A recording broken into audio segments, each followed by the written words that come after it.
You're not going anywhere. Come here. Come to Daddy. Okay, stop it. Stop it. Oh, come on. Hey, wait, come back here. Heel.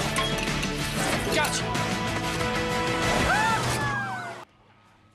Well, that was a clip from The Amazing Spider-Man 2, one of the big releases over the weekend. But does it swing into viewers' hearts, or at least our resident movie critic, Will Loper?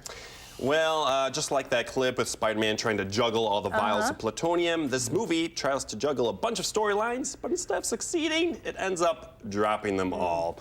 Now, I wasn't that big a fan of the first Amazing Spider-Man, starring Andrew Garfield in the title role, and this one only furthers my dismay. You know, at least the first was straightforward enough, but boy, what a tangled web this movie weaves. Stole that line there. This movie starts with more of Peter Parker's parents' past, something I really find myself not caring that much about. Then it switches gears to present, where Peter Parker is trying to balance fighting crime and having a girlfriend, Gwen Stacy, played by Emma Stone. Does he keep saving the world but putting her at risk? Before the movie answers that question, we take a side route with awkward, introverted electrical engineer Max Dillon. He's played by Jamie Foxx, giving it his all. Like many comic book villains, he falls in a vat of giant electrical eels, turns into Electro, a blue glittery guy who can control electricity. But before that storyline goes anywhere, we take another side route with Peter's best friend, Harry Osborn, who just inherited Oscorp and is going to die unless he gets some of Spider-Man's souped-up DNA. So I think you can tell with this movie, there's just way too much going on. And instead of feeling fast-paced, it just feels tedious and endless, especially since this movie is 142 minutes long.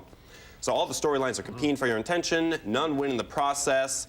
The 2 or 3 action scenes are great, and it's a joy to watch Spidey swing through Manhattan, but everything in between the movie, it just sucks it all down. Really? Yeah. Oh, goodness. Wow, I just took this wind out of my sails. That's a lot of stuff. Yeah, that's too much going on. There's way too much going on, and I mean, it did end up making $92 million.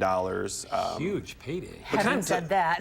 To put in perspective, Spider-Man 3 made $150 million at box office, and they considered that a failure, and that's why they had to reboot it. A failure? Yeah. Failure. And it got, you know, poor reviews. Well, they must have really high standards. They do, so. Okay, so what did you give this one? Having said all that. Having said all that, storylines, way too much. This is a jumbled web.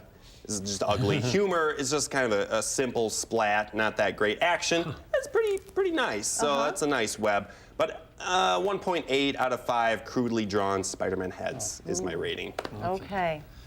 Okay, so what's up for next week? Next week, we got Neighbors. It looks pretty funny. Seth Rogen, Zac Efron. Hopefully. Maybe. You should get some good laughs out of that one. Hope Let's so. hope. Okay. All right, Will. Thank you. Yep, thanks. All right, one.